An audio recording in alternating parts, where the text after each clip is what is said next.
Welcome to the True Wealth Investors Real Estate Podcast. Creative investing strategies to help you build true wealth. I'm your host, Chad Harris.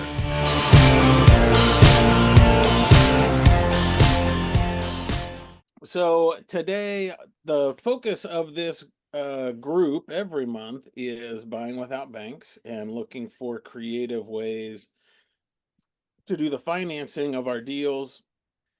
One, so that we can do more deals, or maybe do deals where we don't believe it's possible, but also so that we can make more money in the deal.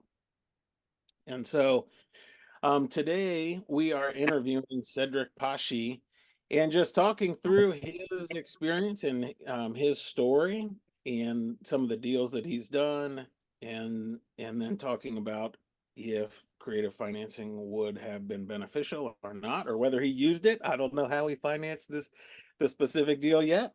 We all have to stay tuned in to find out. All right. So that's the focus today. And then there will definitely be time for questions at the end, because the purpose of GD RIA and this meeting is just to help our members get better, grow our businesses, and be successful. All right. So if you have a specific question, save it for the end. All right. So Cedric, welcome. I'm glad you're here. Glad you're willing to share your story and yeah, benefit everybody. So welcome.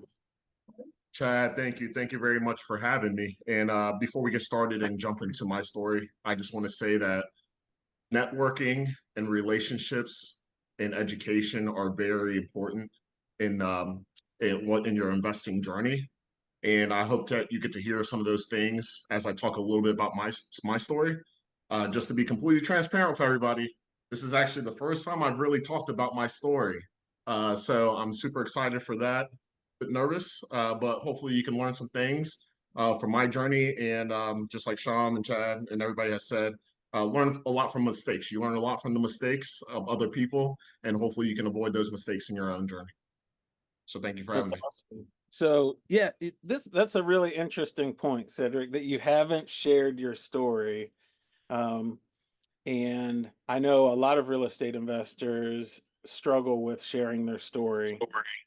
And when they do start to share their story, they almost feel like they're bragging, or there's something they're doing something wrong. Yeah, Um, I and agree. So one of the first things because I coach a lot of people on how to raise private money, and one of the first things we do is talk about specifically how to share your story, because that's the easiest way to raise private money, is just sharing what we do naturally with others, and telling the story in a way that they see an opportunity to be involved with us or with our business, and sharing it in a way that we don't feel like we're bragging, right? But people love real estate. And if somebody's not in real estate, they are really attracted to it. And so we may downplay the deals that we've done, or, oh, it wasn't an amazing flip. It was just semi successful, or whatever words we use to downplay it, right? But in reality, most people not in real estate would love to do those deals. So I'm glad you're willing to share your story, and I know it'll benefit everybody else. So let's start. How did you get into real estate investing? I mean, were you born with keys to a house in your hand, or what initiated that start? Yeah, no problem. And just to go back a little bit further, so I am 35 right now.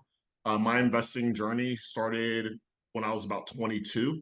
And Chad, sometimes it doesn't sound like bragging. It's just you think about a lot of the mistakes that you made looking backwards. You know, you're revisiting, you're just like, I can't believe I did that, or how did I even survive that? So those are like kind of the embarrassing stories that you sometimes don't want to tell. But That's for me, my story started because when I was 22, senior year of college at UC, University of Cincinnati, and I had an opportunity to purchase a Boost Mobile cell phone franchise back in the day. And I should tell you that they probably should not give a 22-year-old a Boost Mobile cell phone franchise, no matter how ambitious he actually is.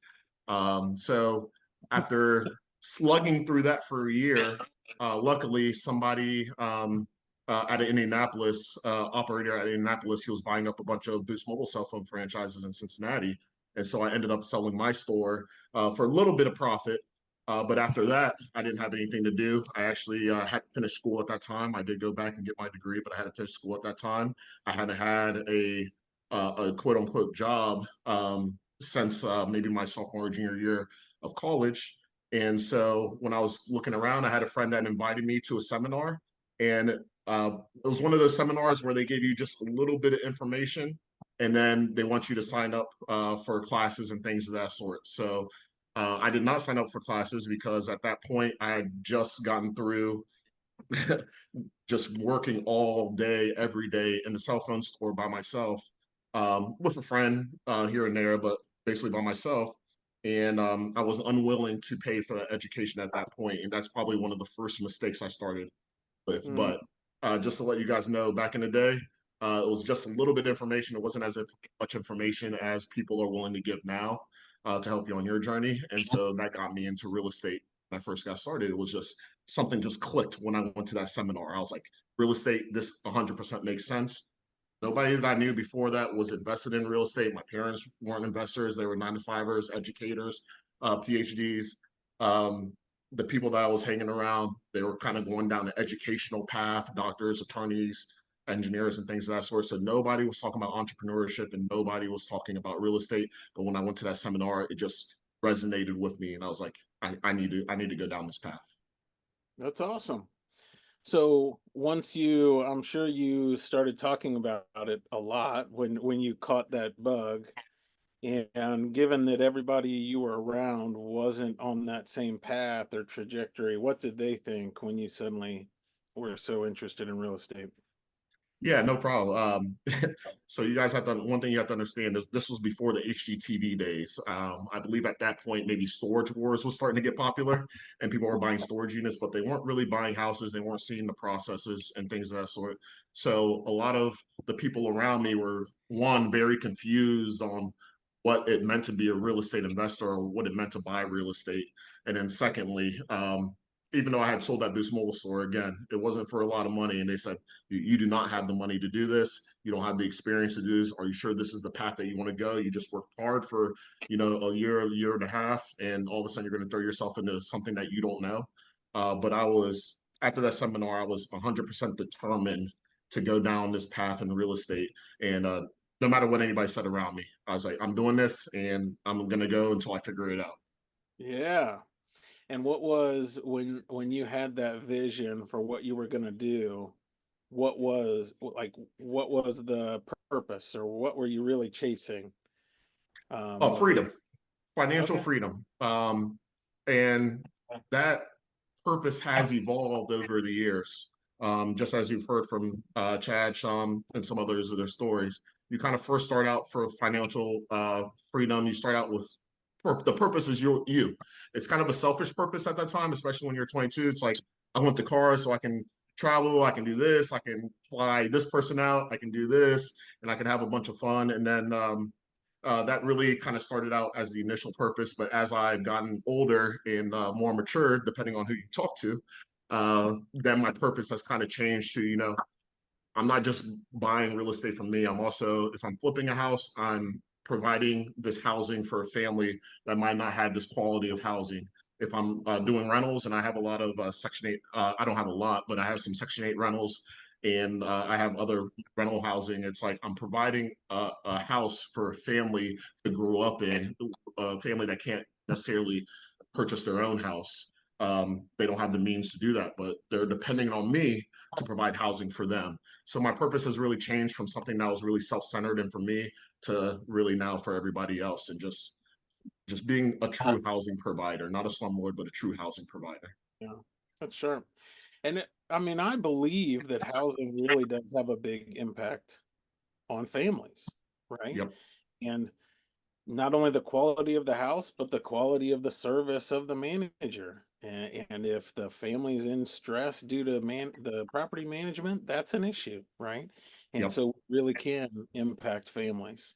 So Yeah. And to that point, it's actually when you've had your rental properties, and again, I'm only 35, so I've only had my rental properties for about a decade on some of them. And there's more experienced guys in here, but when you have your rental properties and you have a family that stays in there I have some families that I've had since I first bought the rental property, I inherited them to now 10, 12 years later, and they're still in there. So started seeing families grow. Kids are now, graduating middle school, high school, and things of that sort. And you're in this journey together. And that's why my purpose has kind of changed and my understanding of what I'm actually doing here. Once I really set myself up, now it became okay.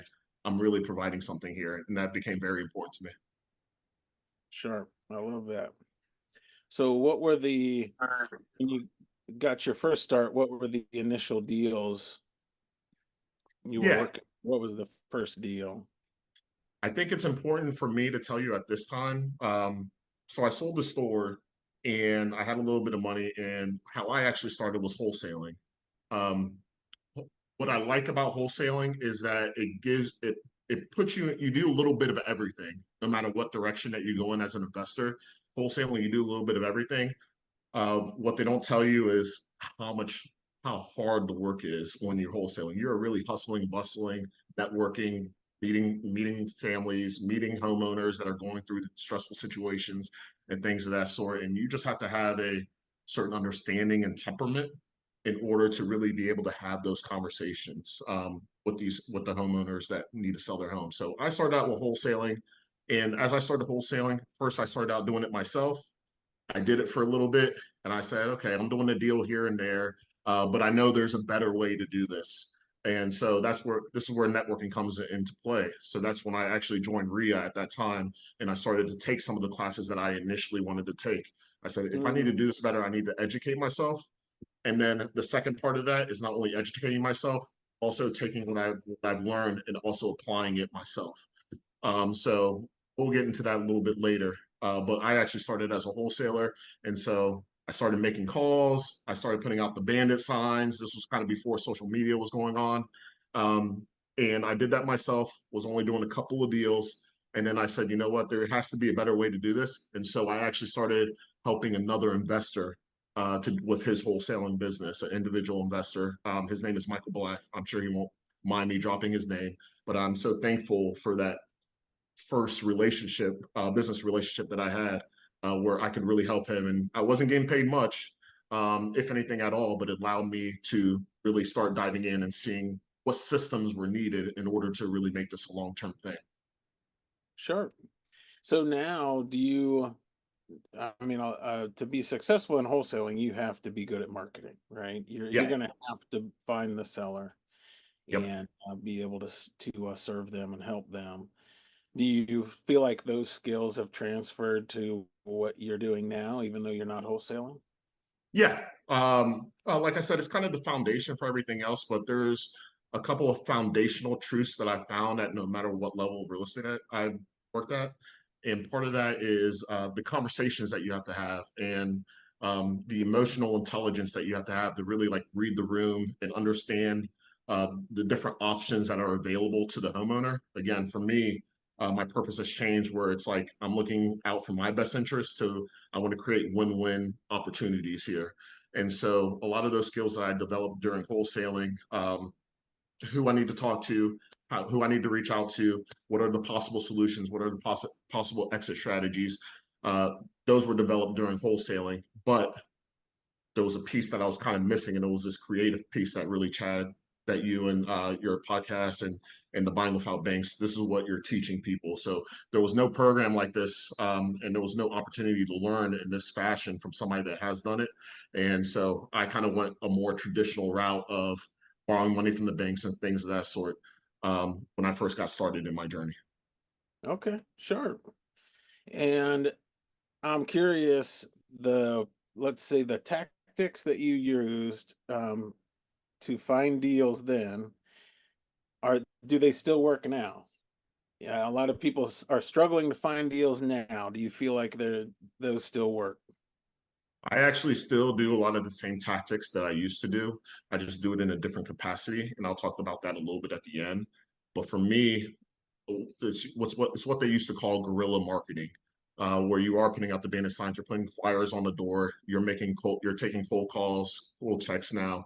I think it's a lot of hard work, but I found that those things still kind of are foundationally true even to today, even though there's a big emphasis on digital marketing and social media marketing and things of that sort. There's something about receiving something personal, in my opinion, from someone, a handwritten letter, a handwritten note that says, "Hey, I'm here to actually help you."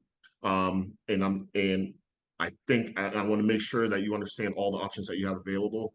That seems to still resonate with the people that still call me to this day. Yeah, sure. I like that. All right. So once you transition from wholesaling, you decided you were ready to, I don't know, just transition out of wholesaling. What did you do next? Did you start getting the rentals then, or do flips, or what? Yeah, so it was actually a kind of a twofold thing, and this is probably the second big mistake that I made was trying to do two different things at the same time. And maybe it wasn't a mistake. I just didn't understand how to structure the deals at that point to where it really wasn't a true financial burden on me. But the first thing I did was I bought a very cheap rental property. My first rental property was a condo that I bought for 9,000 off of auction. And when I tell you that this place was just filled to the brim, just with things. It was probably at that point one of the most disgusting condos or houses that I've ever been in. But I guess there was a reason that they were selling it for 9,000 and Yeah. nobody else was bidding on it. Oh man, thinking back now. But yeah, so that was the first rental property that I got. And at this point, while I did sell again, I did sell the Boost Mobile store. I didn't have a lot of money, so I was very hands-on at this point. And I actually did the trash out, and I bought my buddies some pizza and some adult beverages. And I said, please come join me. Let's clear this out. It won't take Yeah. long, and it took all night. But so at that time, I bought my first rental property for 9,000, and then at the same time, actually bought about the same time I bought my first flip. A friend of mine that was a contractor. We went in on our first flip, and we actually used a hard money loan for our first flip. Okay. Sure. What did you use for the rental? Was that The rental was cash? what I had been able to save up from my wholesaling, and so I think this is a very also a lesson, please, that you take from me is that um, one house isn't going to make you rich. You really need to take the profits and the things that you do on the first house and move that on to the next house and kind of start building a kind of consistent flow of deals. And so there are times where I understand that you have to take money out from your profit and you have to pay for things and maybe pay for materials that you put on your credit card or like Mike said, he paid for his first house with his credit cards and you have to put the money towards that. But the more that you're able to keep your money in your business and help it to scale and grow, the better off you're going to be in the long run. And you're going to be in a position like Chad is where you get to go and fish with your family. There we go. All right. It'll all be worthwhile, It right? will be worth it. It will be worth it. Trust me. Yeah. Yeah, for sure.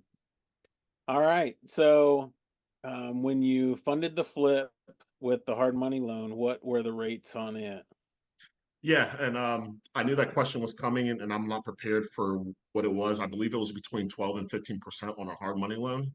And I also had to put because I didn't have a proof that of flipping, the requirements from the hard money lender for me were at the top of kind of the top of the list where it was like, we need 20% down. We're also charging 3 to 4 points, I believe at that time. And then this is your interest rate and you have a monthly only interest only payment that you need to make. So as you get more reputable, as you complete more flips, then working and doing creative financing and working with certain lenders and having those relationships, those terms will change. But when you first get started, you have to prove that you can get through what you're going to get through. And let's just say that I barely made it. We barely made it. I actually still don't, to this day, do not understand how we actually made it.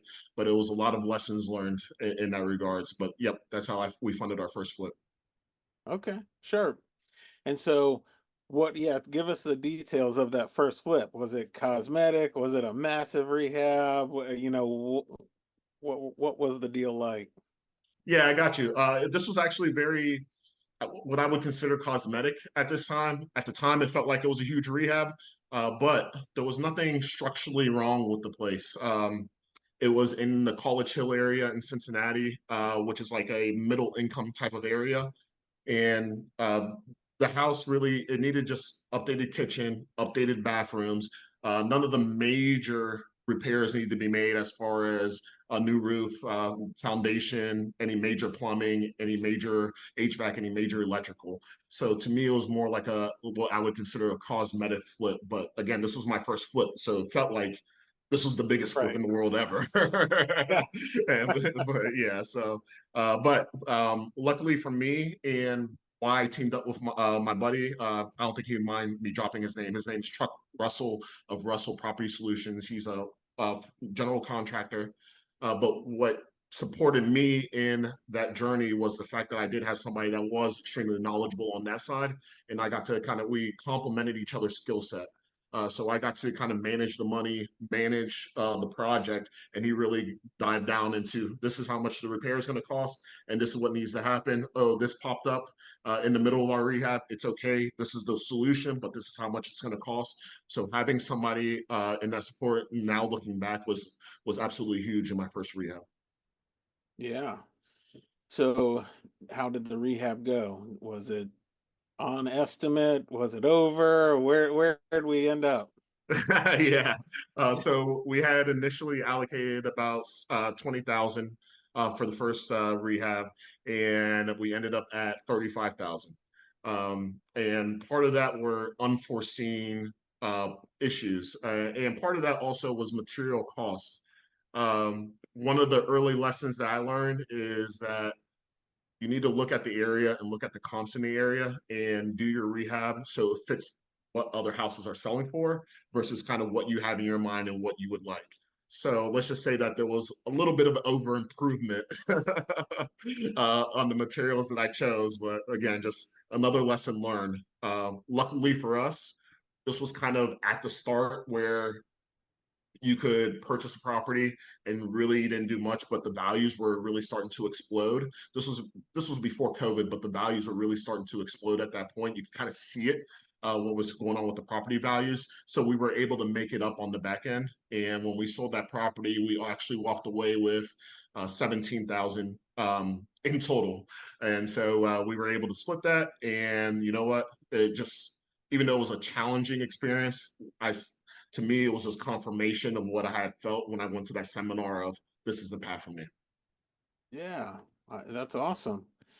I mean, I love the authenticity and you know just saying, yeah, it went over, right? I didn't run the comps correctly, or I learned better, how to do comps and how to figure what the actual profit really would be, or what level of rehab to do on the property, right? All of those things, because I feel like every investor goes through that, right? If Yeah, we don't say we've done that, then we're lying to ourselves, really, because we have all gone through yeah, that. 100%. And And also, Chad, so, just to mention at that time, coaches weren't really prevalent at that time either. And so there's a lot of coaching out here. Chad does coaching, Sean does coaching. I know Mike does a little bit of coaching. There's a lot of coaching. There's a lot of people that are more willing to be mentors to kind of help you along your process. At that time, there wasn't YouTube really. There wasn't a lot of programs on YouTube. So I couldn't even refer to YouTube to say, here's kind of what you needed to do. So it was a lot of organic growth. And luckily, like I said, I had Chuck with me to help us through the rehab. But there's a lot more resources available to you now. Dayton Rio is a great resource. And then also True Wealth Investors podcast is a great resource. Meeting with Sean is a great resource and things like that. So we didn't have, I at least didn't have access to that, or I didn't understand how important that was to my business back then. yeah, awesome. Well, and I think a lot of people, if they're not around other investors and they are trying to do it on their own, then they do run into those struggles where the rehab goes over, or they put too nice of materials in, or whatever it is, right? They go through those struggles and they feel like they have failed in some way, and that they're not cut out for real estate because they did this wrong and this wrong. And I think it's really important for them to hear that, yeah, you've gone through it. We've gone through it. I've gone through it. Anybody who has done the flips has gone through that, or rentals, then include a rehab, right? Yep. And 100%. so to be successful in real estate doesn't mean you are not going to have those struggles. It means you keep going after those struggles, right? Yep. And we can avoid them by doing classes like this and being in the RIA and being around other investors, coaching, things like that. But there's still going to be things that we are going to feel like we fell short on. So Yeah, I 100%. And if I can interject there, Chad, you said something else so powerful is that you're still going to go through you're still going to come across things in your rehabs and your rentals and things of that sort that you didn't plan for. But having that support system around you just allows you the strength to be able to get through those things. So it's not necessarily that you're going to be able to avoid those, but having a network is going to help you to be able to get through those things. And that's something that I didn't appreciate. I didn't appreciate it really until recently. Yeah, that's awesome. So that's a good point. Even so, in our experiences, right, every obstacle or every problem that we overcome builds our strength because then when we run into another problem, well, we've overcome five. We can overcome, Yeah, yeah, we've exactly. overcome 10. What's one more, right? Um, Hmm. but if we don't have that experience, we can basically borrow others' experience. And if we're talking to other experienced investors, they'll tell you it's not the end of the world, right? You'll make Yep. it through this. Here's how to solve it or work through it. So, yeah, really good point. Okay. So you bought the condo, the ugly condo, and you bought the flip, and the flip was successful. The condo was successful, I'm assuming. In the long run, it was, Yeah. yes. That's the beauty of In buying the hold, beginning, it was a little right? rough. In the long run, it turned out okay. All right, good. And where did you go from there? Yeah, so I kind of started doing the same thing. And at this point now, I started to do three different things. I was still wholesaling at this point. And so I went from wholesaling with myself and only doing like one deal every once in a while, working with another gentleman, Michael Blythe, and seeing how he was doing it. And then we kind of separated and I went back to working with myself and then started doing deals a little bit more consistently. But even at that point, I felt like, you know what, there has to be another level to this. And so at that point, I believe I was like 26, 26-ish. And I actually joined a wholesaling group at that time who's no longer around. But I joined that wholesaling group and became part of a team.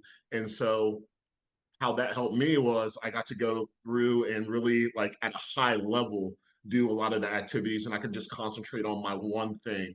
There's a book that I love that's called The One Thing, and it just allowed me to kind of stay in that space and become really good at working with networking with investors and meeting investors. And once I switched over to acquisitions, becoming really good at analyzing deals. And then there was another level on top of that where I became really good at making offers and negotiating and things of that sort. But there was still kind of a piece missing that I felt like we could have done more of, or I personally could have done more of, which was the creative financing. Because now looking back and really learning about creative financing, there's so many opportunities there that I didn't hear before just because I didn't understand what it meant to do creative financing. I thought the only way that I could buy was, using a bank, and that's the only way I could buy. And if I couldn't use a bank or they wouldn't lend to me at that time because I had too many projects going on, well, I had to let it go. And that truly was not the case. Okay. So, I mean, in that situation, benefits of creative financing, are you looking at you've got these wholesaling leads and you don't have the financing to close on it, so you need to find a cash buyer, essentially. Is Yep. that right? And if you'd understood creative financing, then you could have kept more of those leads for yourself. Oh, brother, I'd be in a very, very different financial Oh, place than I'm I am pushing right on a now. pain point right now. Yes, you are. Yes, you are. I'd be in a very different financial place. I'm doing okay. I'm still doing well. But if I would have understood and really studied, I think I'd just be in a completely different bracket than I am right now. Okay, so what would be an example of that, if you don't mind? Yeah, one thing that just stands off the top of my head was actually there was so I sent out postcards at the letters at that time. Excuse me, I was sending out letters, and this was when I was working by myself. I sent out letters, and the homeowner responded. It was a house in Madisonville, I believe, and they said, "Hey, I'm not really interested in selling this house in Madisonville. I'm moving out of my personal house. It's paid off." and it's in Mount Adams. It was $90,000. Wanted a three family for $90,000 in Mount Adams. I still kick myself to this day because I'm sure the place is worth at least 1.2 million right now. And if you don't know, if you're not familiar with Cincinnati, Mount Adams sits on top of the hill that's overlooking downtown, the stadiums, and all that. So this is a cream of the creme type of Yeah. area. And because I had a couple other projects going on at the time and I couldn't find the financing for that, I didn't even broach the topic of creative financing at that time. So that's one that just like I'm still kicking myself over what that would have meant for my family and I, and then also what that would have meant for that for that homeowner as well, because they were kind of reaching retirement age. They're ready to kind of move on. They wanted to keep some of their rental properties, but they're ready to move on from their personal residence. And thinking back to that conversation, I'm sure I could have broached the topic of maybe some seller financing or something creative. Yeah, it would be a really good opportunity given that they've already got another house to move to, right? Yep. So you don't have to worry about getting them into another property. And additionally, they have it paid off. And so you don't have to worry about the underlying financing. So you could have gotten real creative with how you structured your payments and how much down and how long the terms were. Yep. So You sharp. don't have to pick on me. I understand. All Hey, right, I get it. no, I'm not trying to pick on you, but I I get it. understand the You're right. pain. So in all honesty, there is a house on my street that my mechanic years ago said, "Hey, this guy says he needs to sell." And I was in a bunch of deals and I just didn't feel like I had the mental space to deal with it. And that would have been an amazing deal. And I drive by it almost every day now, it's a constant reminder. Yeah. So I I hear you. understand your pain. Hey, Cedric, I got one just like that. Uh, at one point in time when we were rehabbing, we owned every house on one side of a street. It was 12 houses, and we owned 11 of them.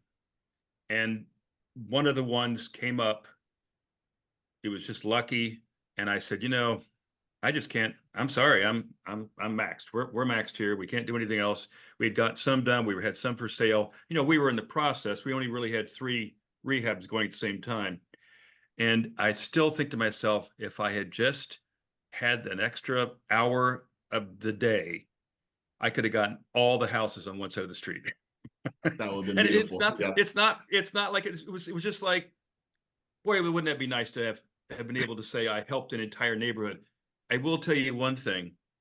The other houses on the other side of the street were almost all owned by families, older couples.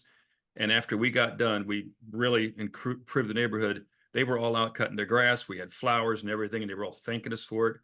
But I still missed that one. I'm like, darn. Just that one. It's always that one. And It's Chad, always that one. Yeah. and if you wouldn't mind me kind of interjecting, Mike, that's a great point. Also, that's why I think it's also very important to let people know what you're doing, because once they see what they're doing, what you're doing, and then they hear what you're doing, you're going to see that opportunities actually start coming to you. So you just have to have a little bit of confidence of putting yourself out there, even if you don't know exactly what you need to do or how to structure deals and things of that sort. Just putting it out into the world for me, it just means that I'm a very religious person, so I apologize if everybody else is not religious, but I believe that when you put things out, God returns things to you, or maybe some people say the universe returns things to you. So when you operate with the right intention and you're telling people what you're trying to do and things of that sort, all of a sudden God and the universe they'll start delivering things and putting opportunities right in front of you. And then also, but you have to hold up your end of the deal. You have to put in the hard work. You have to educate yourself and things of that sort as well. Yeah, awesome. And I think a big part of that is the perspective that you're not there solely for yourself. You're there to serve the other people you're interacting with, right? Great So point. awesome. So let's talk through the flip that you had with Yep. the hard money lender and some things that you had to pay with the hard money lender and how it may have been beneficial with a private money lender. Does that work? Yeah, no doubt, no doubt. So with a hard money lender, one of the things that they do is usually they will provide money for the rehab. portion of it, but it will only be what you designate in the beginning when you first are closing the deal with them. So, for example, if you say that, hey, this home needs a new roof, and then you say this new roof is going to cost me $7,000, there might be enough money in that rehab to cover a roof that costs 7,000. But if something happens to that roof and then it costs 10,000, the difference is usually coming out of your pocket. So that's one thing that I learned by using a hard money lender. Also, another thing that I learned using a hard money lender is that you have to pay or do work up front, and then you get reimbursed typically. They're not going to just hand you a check and tell you, hey, have at it. No, you have to do the work, and then you have to ask for that. You have to come out of pocket, and you have to ask for them to reimburse you whatever is allocated towards that repair. So that's also a lesson that I learned from that first hard money lender. I think if you, not I think, I know by using a private lender, you kind of have a lot more flexibility. And what that means is the hard money lender might not give you a check, but that hard money lender might give you access to the pool of funds for the rehab. Because they trust you based off of your experience and your proof of concept, what you've been able to do. Typically, you're able to get a private lender outside of your family once you've shown that you have the ability to get through, buy rehabs, get through rehab, and sell a rehab and sell it for a profit. Because you have to be a good steward of their money. Still, you still have a responsibility to a private lender, but they just allow you to have more flexibility with terms, with interest payments. Some people might wait until the project are done, and then other things. So there's just a lot more flexibility with private lending as compared to a hard money lender. Yeah, sure. So yeah, there's a lot there. And there's a lot more flexibility with a private lender, and that a hard money lender generally is borrowing that money from somebody, and then they're lending it back out and making the spread. And so no matter how good a relationship you have with them, they still have to make the spread, right? That's 100%. the purpose of their business. And where with a private money lender, they're comparing the money they're making lending to us or to you, whoever, to what they would be making somewhere else. So it could be in the stock market, it could be a mutual fund, whatever. And as long as they're making a good return, then they're happy. They don't have the restrictions of that spread. But the way I recommend structuring deals with private money lenders, there'd be some good things, I think, but I want to hear your feedback. So one would be no points. I'm assuming if you didn't have to pay points, that would be beneficial, right? And 100%. so how did it work with you having to pay points to your hard money lender? So if let's just say $100,000 for a rough number and you had 4 points, how did that work paying those points? A lot of people don't know what points are. Yeah. So points is it's almost like a fee that you pay to the hard money lender. Sometimes they're called origination fees and things of that sort. So 4 points is a point is just a percentage of what you're borrowing. So if you're borrowing 100,000 and you have 4 points, then you're paying 4,000 in points to the hard money lender.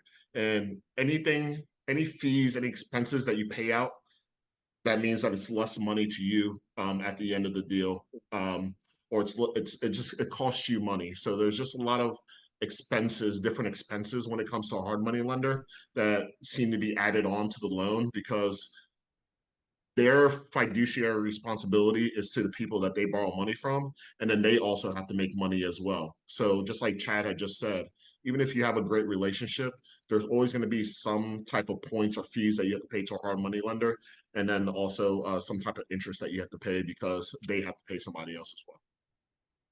So I've seen, yeah, perfect. I've seen some hard money lenders where those points come out on the front end. So if you have 4 points on a $100,000 loan, then you actually only receive 96,000, right?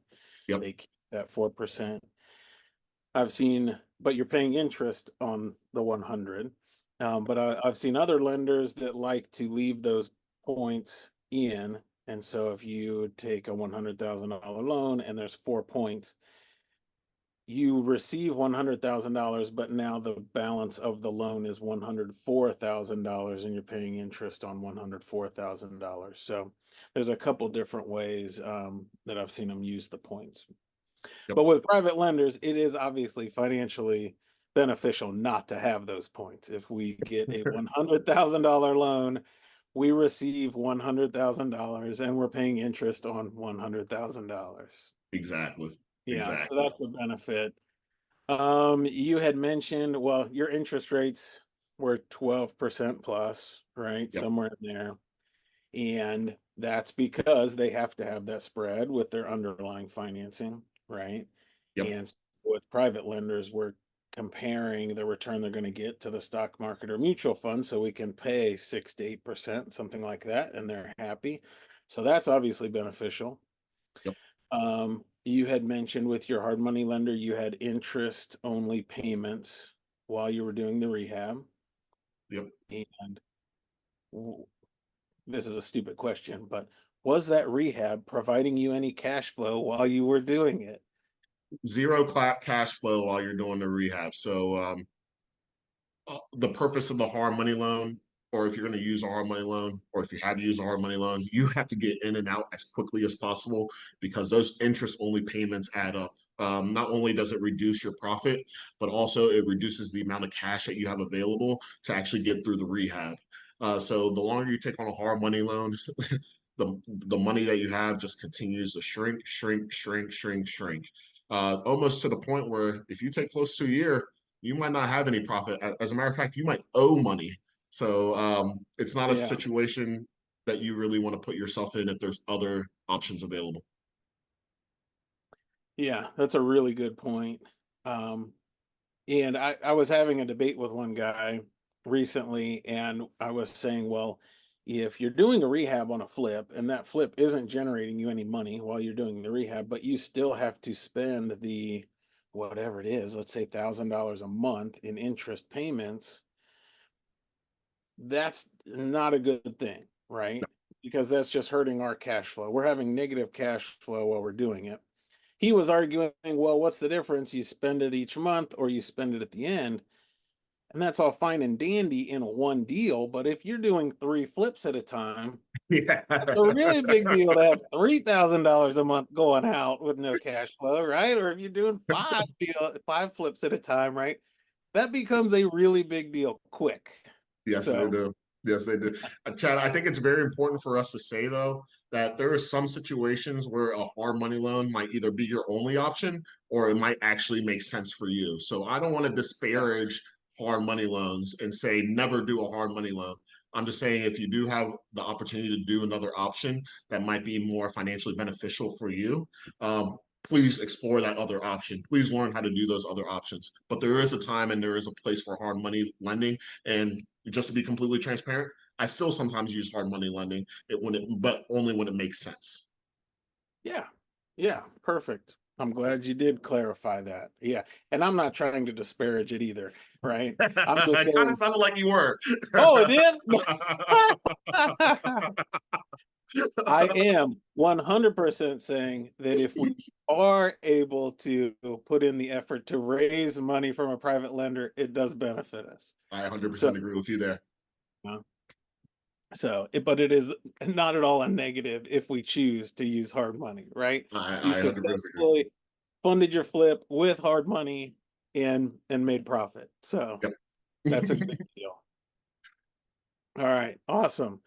So what do you have? I know you said you are looking at creative financing for deals moving forward. Um, what do you have kind of as your goals or your focus now? Yeah, so for me, like I told you guys in the beginning, I'm from Cincinnati, Ohio. So I've just started investing in Dayton, Ohio. And the best way for me to invest in the area, first and foremost, is to kind of go back to my roots of wholesaling. So in the year I've been in Dayton, Ohio, I am on my 8th wholesale deal. But I want to transition now into multifamily housing. And that's why I'm attending your seminars and listening to your podcast, the True Wealth Investor podcast, because I want to learn how to have these conversations so I can broach the conversation of creative financing with multifamilies in the Dayton area, because I believe that there's huge opportunities in Dayton right now. There's a lot of companies that are investing in Dayton. Um, there's just a lot of activity and positive movement that's happening in Dayton that I really want to be a part of, and so that's why I started investing in Dayton. And then for me, where I'm getting educated is at Dayton RIA. So meeting a lot of investors, meeting a lot of vendors, because I had no contacts up here when I first started. But I just went back to my roots, as I said, guerrilla marketing and going back to my roots and networking and meeting with people. And Dayton RIA has really been a great resource for me. That's awesome. I love it. The skills you started with, you just reactivated them, right? Just kept using them. Those skills still apply. So Still applies. perfect. And I agree with you about Dayton. I think Dayton has a lot of potential. Um, and not just potential for where we're going forward, but when I travel around and speak to other groups, the deals that we can get in Dayton and the numbers that we can get are really good compared to most other markets, even in the 100%. and so we should take advantage of that opportunity. So 100%. we are in a really good investing market. All right, so multifamily, and kind of a benefit for multifamily with seller financing is that we know those are investors, Yep. right? And they have liked the idea of getting monthly checks, and they probably like the idea of continuing to get monthly checks. And so there's an inherent opportunity there. I 100% agree. Let me ask you a question. I know this doesn't usually happen, but what advice would you give to somebody like me that's just getting started in the Dayton market and broaching investors that have multifamilies? Kind of how would I start that conversation if I can get some free coaching right now? Yeah, of course. Um, the number one thing is going to be, I mean, which I've said before and will say most meetings, is just serving others, right? And when you've listened to the podcasts on seller financing, right, the key to the conversation is learning about what they want and what would really help them in their situation. So, um, if they would like to sell, that they are tired of management, maybe, but they don't like the tax burdens, then we can structure the deal so that they don't have to be involved in management and they defer or negate those tax burdens, right? So the key is on that front side, figuring out what their motivation is, what they really want the outcome to be, and what their pain point is. So what's holding them back? So right now is a seller's market. If they really want to sell, they can sell, right? Yep. And so if they want to sell, they're motivated to sell, but they haven't sold already, there's some pain point there Mm. that's holding them back. And so if you can build the rapport with that seller, figure out those two key things, their motivation and their pain point, and then structure a deal to solve it, why would they say no? I love that. That's great advice. Thank you very much for stepping in. From one member in Dayton RIA, there's one thing that he says there's three keys to kind of these conversation with homeowners. What you have to understand that when it comes to a property, it's people first, then the property, then you'll figure out the financing. But you really have to listen to the people first. And that came from a gentleman named Joe Clapp, who's a Yeah, Dayton RIA member. And I just loved when he explained that concept to me of you're 100% right. You have to listen to what the people are saying. And I'm glad you reiterated that. awesome. All right, so I I think when people listen to your story, Cedric, they're going to be motivated, inspired, excited. I hope so. So I know they will. So what would you say somebody listening who maybe they haven't done their first deal, maybe they're worried about the first deal or struggling with either the financing or finding the deal or whatever, they have some hold up. What advice would you give to them? What word of encouragement would you give to them? Yeah. So I'm a big reader, and there's maybe like two or three different things if I can talk about this, chat, that Yeah. I would kind of tell you about. The first thing is um, educate yourself. Um, Listen to the podcast, True Wealth Investor. Listen to the podcast. Go to the seminars. Go. Don't be afraid to pay to get educated. And so, really educate yourself and learn. The second thing, though, is on the other side of that is you can't just educate yourself, you also have to do. There's a concept by Michael Gladwell called 10,000 hours. And so repetition is really big. Your first call is going to be a lot different than your 10,000 call. You're going to be a lot more confident, but the journey of 1,000 miles is one step at a time. So you have to start making those calls. And the sooner that you start the repetition of doing things, the easier they will get. So if you are having a little bit of paralysis because there's a lot of different things that you either don't want to do or aren't comfortable doing, you have to do it. What you're looking for is the other side of you doing those things. And then the third thing I would say is networking. I can't emphasize enough how important networking is. Dayton RIA is a great resource for networking, and there's a lot of different meetings. But networking is very big just because not only will you come across deals, you also understand where you can get financing. You also get some coaching. You also talk to people that are where you are trying to go, and you can learn from them. So those are kind of the three: education, repetition, and networking. To me, are just very important things in order to get you to where you want to be. And don't be afraid of failure. It's not failures, it's just lesson learned. And anything that happens, if you have those other three things in place, you will be able to overcome them, because it just takes a little bit of time. Real estate's a long-term game, and you have to consistently do the things in order to get the things that you want. That's awesome. Love it. I know even while you were talking, you were getting comments about thank you for that and how great it was. So I know it's beneficial to people. Love it, So, love it. yeah. All right. Well, and I think you made a good point too about investing in resources, right? Joining the RIA, spending the money for the course or the book or whatever it is. And some people look at that as an expense, Yep. which I think is incorrect, and think that that is money that they've lost. And the proper perspective is that is money invested, and you should get a return from that. The investment to join GD RIA is very minimal. If you don't get that return back to you and more, then you're not really going to the meetings and networking and talking to the other people. So you're going to get a much bigger investment return to you. So 100%.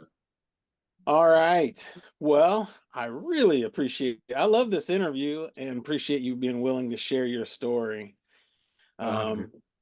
How can people find out more about you if they have a question or want to keep up with what you're doing?